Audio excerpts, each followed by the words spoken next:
We begin today the Gemara on Daf Kuf Lamed Hey right at the beginning. The Gemara here is continuing from what we learned before in the Gemara based on the Mishnah regarding a person that passes away and he has no children, and then his wife has the mitzvah of Yibum to marry his brother. And what happens if he comes and says, no, I do have a son or I don't have a brother? Would he be believed to say such a thing? So the Gemara before said that he is believed. Why? Because he has the option to divorce his wife. Why would he lie and say that I have a son if he has the option to divorce his wife? So therefore he's believed to say that.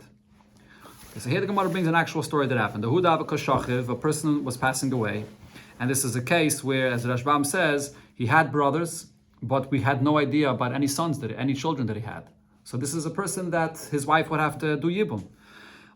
So they said to him, Itze Laman, your wife, who could she marry? In other words, they were trying to ask him, is she going to need Yibum or not? So he answers them, Chazia lekahana Rabba. She can marry even the Kohen Gadol. Or the Rashbam, Taisvis are actually not good as the word Rabba, because a Kohen Gadol she definitely can't marry, because a Kohen Gadol can't marry an almana, and a widow. So, but what he meant to say is she can marry anybody. There's no Yibum. So what is this person saying when he said the statement? So Amar Rave, or other guys, Amar Rabbe, my nechishle. What should we be concerned here? We can accept what he's saying and she'll be mutter to marry anybody. Because Ha'amar Rav Chiya bar Abba Amar Rab Yechanan, as we quoted before in Daf Kuf Lamed Daled, that was said in the name of Rab Yechanan, Baal Sha'amar Girashti es Ishti. If a husband comes and says, I divorced my wife, Neman, he's believed to say that he divorced his wife. So if so, over here, when he's saying that she can marry anybody, what is he really saying? He's saying, I divorced her. That's really what he's telling us. So therefore, she can go and marry whoever she wants. Now, the Rashbam points out, but that obviously means that not only what I said before, that she can't marry a Kohen Gadol because she's a widow. She's not a widow. She's actually a Grusha. She was divorced. And if she's divorced, she can't even marry any Kohen. She can marry anybody. He used the expression, she can go and marry even a Kohen, but what he meant to say is, I divorced her and she can marry whoever she wants. That's what he's saying. Now, it could also mean that he was trying to say that I have a son. That's what maybe that's what he meant to say. Not that he divorced her. And then she would be able to marry a Kohen. But why should we say that's what he meant? Since we don't know of any sons, so why should we be mechadish that he meant to say that he does have a son? So therefore the Gemara says, rather we interpret what he meant to say is that he divorced her. That's much simpler, and we don't have to be mechadish against the chazakah that we see that he doesn't have any sons. Okay, so that's so she's totally mutter. So Amalei Abaye says to Rabbe, but Rabbi Yitzchak bar Yosef, Rabbi Yechanan. And Rabbi Yitzchak bar Yosef, when he came, he said in the name of Rabbi Yechanan, as we had this quoted also before in Daf Kuf Lamed Daled, he disagreed with this. He said, a husband says that I divorced my wife, he's not believed. As we learned before, the reason is because when a person divorces his wife, there should be a rumor about this. And if nobody knows anything about this, it doesn't sound to be true. So Amalei, so Rabbi answers, but v'lav mi loy shaninu. So this is a contradiction here regarding what Rabbi Yechanan holds. One Amir is quoting the name of Rabbi Yechanan that he is believed, and another is quoting the name of Rabbi Yechanan that he's not believed. So Rabbi says, didn't we answer and explain before also on Daf Kuf Lamed Daled, Kal Mafreya, if a person's coming to say that he divorced his wife a month ago, so that he's not going to be believed because it's not in his power to divorce her now. So why should we believe him regarding what happened a month ago? Sorry, it's not in his power to divorce his wife now, a month ago, so for that he's not believed. The Kal La'aba.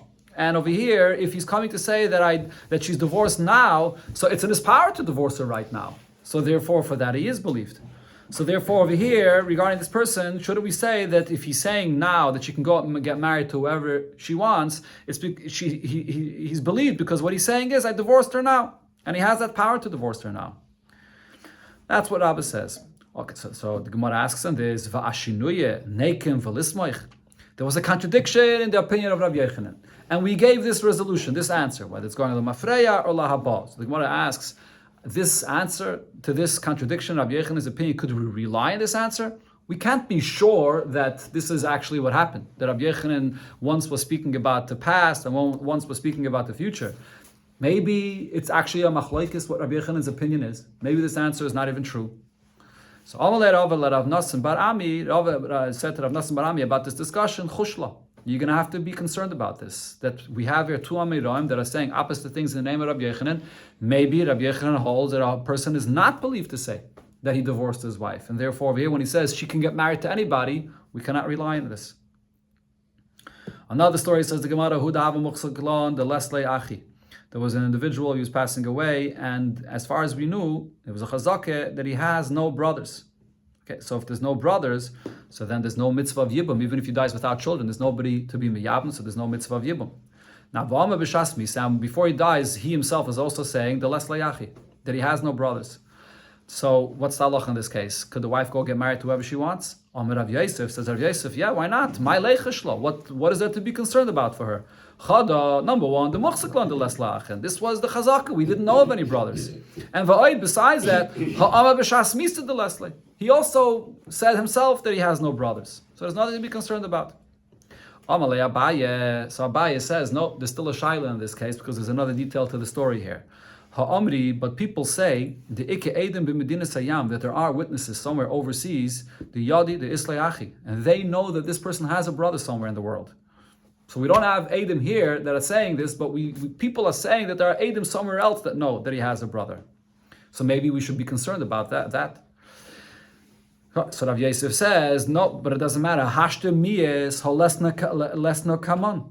But those Eidim that you're saying that are overseas that say that he has a brother, they're not here. The Eidim are not telling this to us now here, so therefore we don't have to be concerned about these Eidim. And he brings him another case where it's paskin this way as well. Lav Haina de Rab Chanina. Isn't this exactly like what Rab Chanina paskind? The Amar Rab Chanina said, and the Rashbami brings the story regarding what Rab Chanina said this, the daughters of Shmuel were taken into captivity. The halacha is a woman that's taken into captivity, there's a concern that they defiled her, that they had a relation with her. What happens? A woman that someone as a guy has a relation with her, she becomes possible to marry a kohen. So now the question is, after she comes out of captivity, could she come and marry a kohen? So now, if Eidim come and say that she was captured, so then there's a concern that she was defiled, and therefore she can't marry a kohen. If though Eidim are not saying this, she herself comes to the Bezdin and tells us that she was taken into captivity, and then she adds, but nobody touched me, I was not defiled. Then we believe her. This is what's known as a pesha asar, hu a pesha yitir. If Eidim didn't tell us she was captured, she herself is offering that information, and then she explains, but nothing happened to me, then she herself is believed. Okay, so over here in this story of the daughters of Shmuel, they were taken into captivity, and then when they were released, they ran away to Eretz Yisrael. And then in Eretz Yisrael, they came to a Bezdin, and they said to the Bezdin, we were captured, but nobody touched us, and we're still totally pure. We're kosher. We can marry even a kohen. But in that case, though, the war Eidim in Bavel, where they ran away from, that were saying that they were captured. So Rab Chanina said about this. Rab Chanina, Eidim bitzad Istan. If you have Eidim in the side of Istan, in other words, you have Eidim somewhere in some city in the other side of the world that is saying something, v'teyaser, and therefore they should become aser. These Eidim that know that these girls were captured on the other side of the world, or they're in Bavel, they're not here in Eretz Yisrael. Here they are saying themselves that they were captured, and they're telling us that they are pure, so therefore they're believed. So the same thing we say over here, that the fact is Eidim somewhere else overseas that he has brothers is not something we have to be concerned about. But Abaye argues with this. Abaye says to Rav Yosef, you can't compare it to that psak din of Rab Chanina. Why? If over there Chacham were lenient in the case of a girl that was taken into captivity. Now, this is somewhat great. The reason is Mishum de Menavla Nafsha Legabi Shavoy. Over there, the whole thing is just a suffix. The whole thing is really Chacham wa Machme. Really, we don't know for a fact that anybody touched her, that she was. It's a suffix. And not only that, a girl, a Jewish girl that was taken into captivity, she probably does whatever it is in her ability to make sure that the goyim that are capturing her should not touch her. As it says in Menavla Nafsha, she tries to be as despicable as possible that nobody should touch her. So over there, we're lenient when she comes and says that she was captured, and we know there's Eidim somewhere else, but the Eidim are not here, she's going to be believed and she'll be able to marry a kohen. That's there. But if you're here in our case, Nakel be'eshes ish, are we going to be lenient in a case of eshes ish? So why is this a case of eshes ish? Because even though now she's not an eshes ish anymore, we're talking here about a case where this husband died, and now there's a question whether they're still brothers or not. But when the husband was alive, there was a isser of eshes ish, which is a isser of the isser of eshes ish is a very, very stringent isser. It's an isser min atayre with a chi of misa of chenek. So there was this Isra of Eshes Ish when the husband was alive, See, so now even though the husband passes away, but we're not going to take off that chazakah, that isser of Eishes Ish, unless we know for sure that there's no Eidim in the world that say that she has a brother. Since we know that people say that there's Eidim in the world that she has a brother, so then we're going to say that maybe there is a brother, and therefore she's also to get married to anybody else in the world. This concept here, the Achronim speak about this Barichis, the Bachir speaks about it, and others. The Gemara, as I mentioned, says that this is a status of Eishes Ish, but really now she's not an Eishes Ish anymore. It's just an Isser of Loisia Eishes Meis Achutza, that in a case where there's a mitzvah of Yibum, you're not allowed to marry anybody else. And what the Gemara is saying is that because before there was a Chazakah, there was an Isser of Eishes Ish, so now, until we verify 100% that there's no brother, we're going to continue that status of her being Usr because of Eishes Ish, that will apply it also to the Isser, that there's a mitzvah of Yibum and she may not marry anybody else. Some Rishonim here say that this is what's called Machzikin me Isser le Isser. Once you have a Chazakah that there was one Isser that applied, we're going to now continue and say that another Isser also applies until we verify that it's not the case, that there is no brother. And we're going to be chayshish for this. So Rava said about this, you're right, Rav Nosson Barami that is, chushla. You're going to have to be concerned about this, and she can't go get married to anybody until we know that, we find out, is there Eidim somewhere else that say that she doesn't have a brother, or that Eidim that say that she does have a brother. Okay, now going back to the Mishnah said, Ze ochi einay neman. So what does the Mishnah say? That what happens if you have a case where a person says that this is my brother. Let's say there's two brothers here, and then one of the brothers says, we have a third brother. And the other brother says, no, I don't know of this third brother. So he's not believed. He's not believed because he says so. But the Mishnah said, when he divides when the inheritance is being divided, so the brother that says that this is my brother is going to have to split the inheritance with him, because according to him, this is his brother. Okay. So the Gemara here is going to ask a contradiction in what it said in the Mishnah. So the Gemara asks as follows: Now ve'idoch mai ka'omri. What is the other brother or other brothers saying? If all the brothers, if everybody's agreeing, that this individual that showed up is a brother, so then amai yitel imoy bechelkai. So then why does the Mishnah say that this brother that showed up here only takes a portion of the inheritance together with this one brother that's saying that this is our brother? Everybody else is saying the same thing, v'suloi, and not more. It doesn't take from everybody else. If everybody is agreeing that this is a brother, he should get a portion of the inheritance from everybody. Ella the ka'omri lavachinohu. So the pshat in the Mishnah here must be that one brother is saying that this is our brother, but everybody else is not agreeing to this, and therefore he only takes a portion of the inheritance with this brother.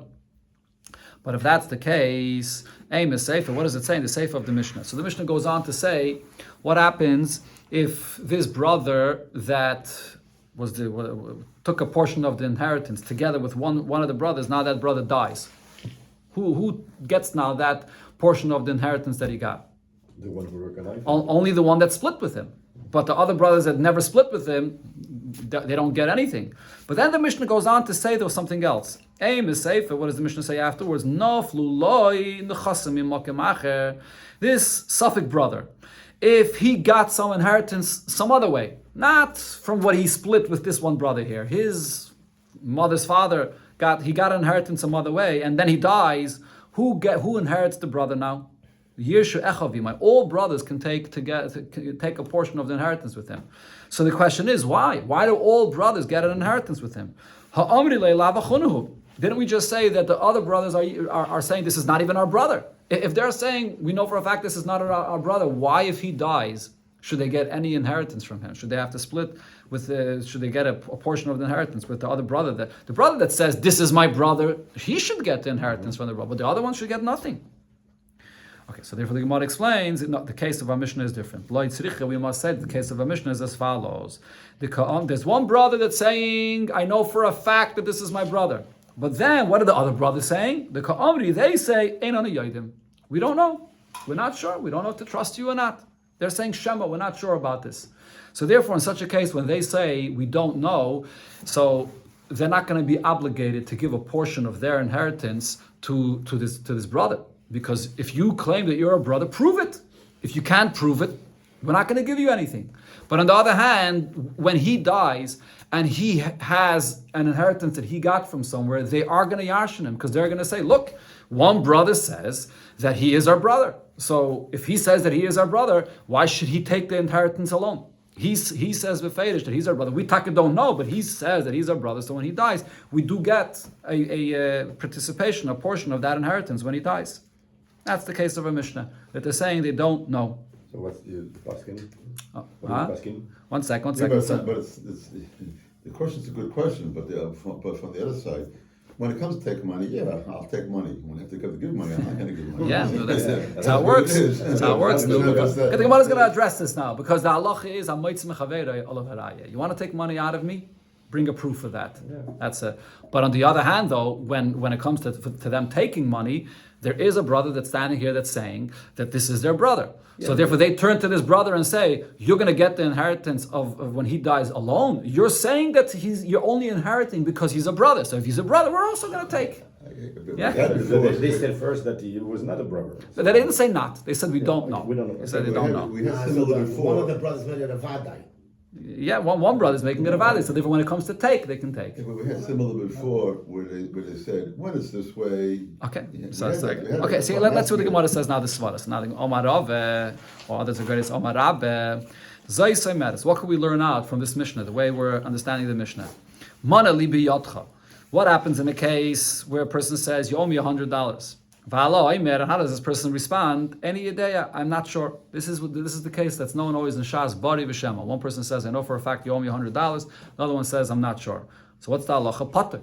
You pater to pay, even though this guy says for sure, and you're not sure about it. But why? So why pater to pay? Because the one that's saying that I don't know, the money is in his possession. He's the muhsik. So we say So basically here it's the same kind of thing.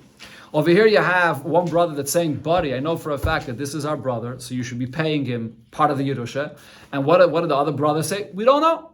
And because they don't know, what did the Mishnah say? They don't have to share their inheritance with him. So we see that when you say Shema, if you are the muhsik in this inheritance, you don't have to share with someone else. So Bari v'Shema, we say, and this is actually the halacha. The Gemara always paskins this way. This is always brought in Shas. The opinion of Rabbi Yechanan and Rabbi Nachman that Bari v'Shema lav Bari Yodif, and instead we say Amayitz Mechaver Olavaraya. That's basically what we see from our Mishnah. So the Gemara says, no, this case is actually a bit different. Amar Abaye, or Abaye, Amar that is, Abaye argues with Rav, and Abaye says, Lo Eilamei Malach. Really, I can tell you, Chayiv. In the case that we just mentioned of Mana Libiyatcha, by a case of Bari v'Shema, the one that says Bari is stronger than the one that says Shema. Even though the one that says Shema has the money in his possession, the Tainus Bari alone, without any proof, is strong enough to be Maitzin money. So why in our case will they not have to pay their share of their inheritance for this brother if they're saying Shema we don't know? V'shani hacha, our case is different because the Kemane la'achar b'yatcha dami. Our case could be compared where someone comes and says, you owe money to someone else. We know for a fact that you owe money to someone else. Meaning, between the two parties here, where there's an argument whether you have to give money or not, there's the brothers, and then there's this new guy that came forward that might be a brother. These brothers are saying, we don't know if he's a brother, and he himself is also saying Shema. He also himself is not saying anything whether he's a brother or not. One of the brothers is saying, I know for a fact that he's a brother. But between the two parties that are arguing whether they should give him money or not, it's really a Shema b'Shema. One of the brothers is saying, I know for sure. So they turn to this brother that's saying, you say you know for sure. We're not relying on you. Who are you? Why? Lav bal devarim didiyah. That's the expression that Rashbam uses over here. You're not the one that's demanding any money. It's that new individual that showed up that claims he's a brother, and he doesn't even know actually. He's not saying anything. So therefore, in such a case, that's not called a bari v'shema. This is really a shema v'shema. None of them know. Someone else from the outside is saying bari. That doesn't tip the scale in the favor of that brother. Someone else is he's not the baldova b'chlal. So therefore, in this case, they will not have to share with him the inheritance. Okay, going to the next part of the Mishnah. What did the Mishnah say? Meis yachseru nechasim lemekayman. That if this brother that took an inheritance and he shared the inheritance only with one of the brothers, that brother that said that I know for a fact this is my brother, so then if he dies, then the money goes back to this brother. That share of inheritance that he shared with him goes back to him. Okay. But then the Mishnah though said, and as we learned before, but if that suffix brother got an inheritance from another place, then all the brothers take as well, because as we said before, it's a case where they're saying we don't know. Okay, so now the Gemara will discuss a case where it's not clear how we define this portion of the inheritance here. Rav asked the following shaila. Shvach sheshavchan uchasim me'aleim. This suffix brother that got a share in the inheritance from one of the brothers, he got a certain property. And now that property that he got, it improved, it increased, it grew in it. So mahu, what's going to be the halacha now? What's with this part of the property that improved? Well, if he dies, who does it go back to? Does it go back to this one brother that gave a portion of his inheritance? Or because there's a shvach, that portion that improved, that's something new. That's something new from this brother, and that's like Yerusha that he got from some other place, and therefore now that has to be split even with all the other brothers that say that we're not sure, they also get a portion of that. So the Gemara explains, if we're talking about an improvement that happened over here in these properties where it grows, the property, when he got the property, it was totally empty. And what did this brother do, or this suffix brother, what did he do? He went, he worked the field, and it grew grain that comes up to the shoulders. Regarding this, there's no shaila. This is just like a possessions or a Yerusha that he got from some other place, because it was with his own effort that he worked, and it grew itself through him working on it. That is not itself. He grew, so therefore this is something that if he dies, who's going to get this? It's not going to go back to that one brother that shared with him. It's going to go back to everybody. But when is there the shaila here? We're not talking about a kind of improvement where he worked in the property and then it grew grain up to the shoulders. Rather, in the case of dikla v'alim, if there was a palm tree that he got as a portion of the inheritance, and this palm tree just grew thicker, or ara, or a field v'askas sirtain, and this field expanded to some degree because of garbage or sediments or different things that gathered here and made this property a little bit bigger. So what's the halach in such a case? It's really the same tree. It's just a thicker tree. It's the same property, but it's a little bit larger. In such a case, that larger amount, do I say that if he dies, it goes back only to that one brother that shared with him? Or because this is something new that was added, that new part that was added has to now be shared with all the other brothers. They say we don't know, so when he dies, it's going to have to be shared with all the brothers. Teiku, this remains unresolved. A person that is dying, or he died, and we found a document of a will. The Gemara will explain the word daitaki, but that's what it is, a document of a will. We found it tied to his waist, which means that it's a sign that this is something real, that he wrote this. And it says in it, give my properties to so-and-so. But whatever's written in that document is worthless. Why? Because he never gave it to anybody. He left it by himself. So now the basis of this Mishnah and many of the halachas that we're going to be learning here in the continuation of this Perek and the next Perek is the concept of a matnas shchiv mirah. The concept of matnas shchiv mirah is a takonas chachamim. Usually when you give a gift, the gift does not take effect until there's a proper kinyan. You have to make a proper action, do something that should be a kinyan. But by a matnas shchiv mirah, Chachamim instituted, because this person is very ill and he's mamish on his deathbed, and he has certain wishes, if you're not going to grant him his wish without having to go through the whole process of making a kinyan, he might get very disappointed, and this itself could actually cause him to die quicker. So therefore Chachamim instituted that a person that's so ill and wants to say his last wish, just by him saying it, without even a kinyan, it takes effect.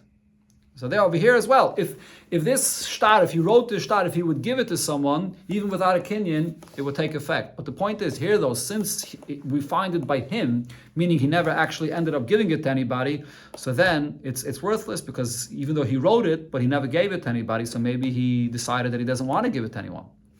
However, zikabah la'acher, if this shtar, he was mezaker, he did give it to somebody, and now, Bein min haYarshin, whether who he gave it to is someone that's able to inherit him, Bein she'eino min haYarshin, or he gave it to someone else that's not able to inherit him, Dora kayamin, then what's written in the shtar is going to be, this is the concept of shmatna shchiv mirah, even without a kinyan, it takes effect. This is the takonas chachamim. Now, the meaning of the words zikabah la'acher, the Rashbam says, means also an additional chiddush. Even if it's a star that's written in it, for example, that I'm giving everything I own to Reuven. But who did he actually give it to? He gives it to Shimon. He says to Shimon, here, take this. I'm giving everything that's written in this star for you. And you open up the star, and it says Reuven's name in it. But he actually said that he's giving it to Shimon, and he gives it into Shimon's hands. So still, it's going to take effect, because we go by the words that he said, that Chachamim's takana takes effect, that it'll be a kinyan for Shimon without any additional action of a kinyan. What is a daitiki? Kol shekasav ba, a daitiki is a document of a will, and it's written in it, dot tehei lemekem v'lias. This should stand and be, and the Rashbam says that what this means is that this should stand and be when I pass away, meaning the gift only takes effect after he passes away. And usually you can't give a gift after you passed away. But here, this is a takanas chachamim that it does take effect. That's Rashbam says. So it's the Rosh Tevis of the words. Daitiki makes up these words. Dot tehei lemekem v'lias. Other Rishonim actually say that dot tehei lemekem v'lias is actually saying that when a person writes this will and he's very ill, what he's writing is that dot tehei lemekem v'lias. I want this to be mine if I recover and I don't die. But if I will die, then la'achamisa, it should be yours. But until that point, until I die, I still want it to be mine. That's how other Rishonim explain this. What is a regular gift? A document with is just a regular gift of a healthy person. If you're writing in this star, from today I'm giving you this property. But I'm giving you the guf of the property today, but you can't use the property until after I die. Only after I die could you take all the fruits or anything that comes from the property. That's going to be a case of a regular gift where the gift has to take effect when he's still alive. Only by a matna shchivmera could it take effect after he passes away. That's the kanas chachamim. Okay, so the Gemara asks in this, Ella mahayoim ula'acha misa hudavi matana. When you say that you're giving today, but you can't take it, you can't use it until I die. That's what's called a matana, a real regular matana of a healthy person. Me'achshav, lo avi matana. But if you have a document where it says, I'm giving you the entire karka and the paytas all today, that's not a matana of a healthy person. Why are we saying the matana of a healthy person is only if he says you could only use it after I die? Amar Abai explains, this is what the Braisa meant to say. What is a matana of a healthy person which is similar in nature to the matana of a dying person? Where you only acquire after the person dies. If it's written in the star, that I'm giving you the guf of the karka today, but I'm only giving you the paytas to use after I die, so therefore you can't actually use it until after you die. So this is a matana of a healthy person that you don't have to rely on the takanas chachamim of shchiv mirah, but it's similar. It's similar to a shchiv mirah that he could only use it after he passes away. Okay, so now in connection to this concept that a shchiv mirah has the power to say or to write what he wishes and it takes effect without a kinyan, the Gemara here says that there's exceptions to this. So the Gemara says, Yosef Rabbi Bar Avhuna b'Achsadre de Beirav. Rabbi Bar Avhuna was sitting in the Achsadre, in a plaza by the yeshiva of Rav. V'Yosef v'kama mishmei Rabbi Yechanan. And he said in the name of Rabbi Yechanan, Shchiv Meirah Sha'omar, a Shchiv Meirah that's saying on his deathbed, Kisvu utnu mana leplaini. Write a document and give to so-and-so my possessions. Umeis and he dies. Ein kaisvin v'noisnen. We will not fulfill his wish. We will not write and give to this person. Why not? Isn't there a takana of shchiv mirah that it's like it's given and that we do this? The reason is because since he said kisvu, he said write as a document. Shema loigama lahaknoisai ela b'shtar. Maybe he only decided that it should be this person's if it's written in a shtar. And since that's being written in the shtar only after he dies, he can't give anything after he dies. Right? But if a person is saying give, and he doesn't say anything about a shtar, so then there's the takanas chachamim that the matna shchiv mirah takes effect in order for this person not to get disappointed. But over here when he's saying kisvu, that it should be written, so he only wants it to take effect when it's going to be written. So therefore then it's not going to take effect. It's too late after he dies. That's what he said in the name of Rabbi Yechanan. That's his will. That's his will. Right. Yeah, but when only if he says give it. But if he says it should be done with a shtar, then he's stipulating clearly that I want the king should be not like what the Chachamim said, that it should take effect. It should be dafka with a shtar. So because he's stipulating that it should not be like Chachamim said, but it should be dafka with a shtar. So then a shtar you can't write. You can't write a document after he passes away. It's too late. Okay, there's no star after he dies. Now, Rabbi Lazar said about this is Daruba. Be careful with this halacha that was said in the name of Rabbi Yechanan because we paskin this way. Rav Shezvi had a different version of what happened here. He said that it wasn't what was said in the name of Rabbi Yechanan. Rather, Amr Rabbi Lazar, Rav Shezi Amar, that is, Rabbi Lazar Amra. Rabbi Lazar is the one that said this halacha. That if the Shchiv Mera, that is, says Kisvu Tnu, then maybe he wanted it should be with a star, so we can't do it for him. And then what happened was Va'amaluhu Rabbi Yechanan. When Rabbi Yechanan heard that this is what Rabbi Lazar said, Rabbi Yechanan responded and said, "Izdaruba. Be careful with this because this is true. We paskin this way." Amar Rav Nachman bar Yitzchak kavasei that Rav Shezvi mistabre, like the version of the story that Rav Shezvi said, it's logical to say because the Rabbi Yechanan and Rabbi Lazar, Rabbi Yechanan was the teacher and Rabbi Lazar was his student. So therefore, if it's Rabbi Lazar that said this halacha, so it's Rabbi Yechanan la suda Allah the Rabbi Lazar. So it makes sense that Rabbi Yechanan would come and say, Rabbi Yechanan was his teacher, and Rabbi Yechanan came and said, listen to what my student is saying. He's backing him up and supporting him and saying that halacha is like him. But if it's Rabbi Yechanan, Rabbi Lazar's teacher that said this halacha, Rabbi Lazar la suda yalei, Rabbi Yechanan Rabbi, we need the student to come and back up and say, oh, my teacher is right. Rashbam here brings the quote, Divrei Arav, Divrei Talmud, Divrei Mishayman. If a teacher says something, you need the student to come and say that he's right, and pass, so it wouldn't be necessary for him to say this. Besides this, the Gemara brings a brisa where we could clearly see that Rabbi Lazar is the one that said this halacha. Toshama, bring you a raya from what it says, that Rabbi Lazar Amra, that Rabbi Lazar said this, or it's not a brisa, that we see over here that this was brought in the name of Rabbi Lazar. The Shalach Ravim Mishmei de Rabbi Vo, it was sent, Ravin sent in the name of Rabbi Vo, Hevu Yodim, you should know, Sheshalach Rabbi Lazar Legaila, Rabbi Lazar sent to say the halacha to Galus and to Bavel, Mishum Rabbeinu, in the name of Rav, this halacha, Shchiv Mira Sha'ama Kisvu Tnu Mana Leplaini, Shchiv Mira, that didn't just simply say give what I have to so and so. He says write and give what I have to so and so.